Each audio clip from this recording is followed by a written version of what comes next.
Hi everyone and welcome back to my channel. In today's video, I want to show you a couple of things I received from Pandahall Selected, which is a website that sells lots of crafts and jewellery making supplies.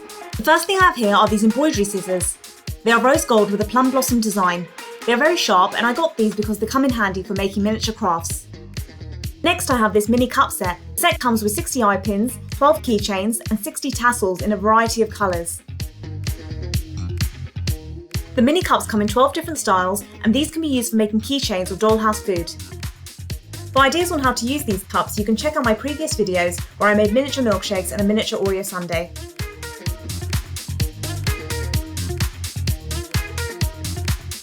So that's all for today's video. Thanks for watching and I'll see you next time. Bye!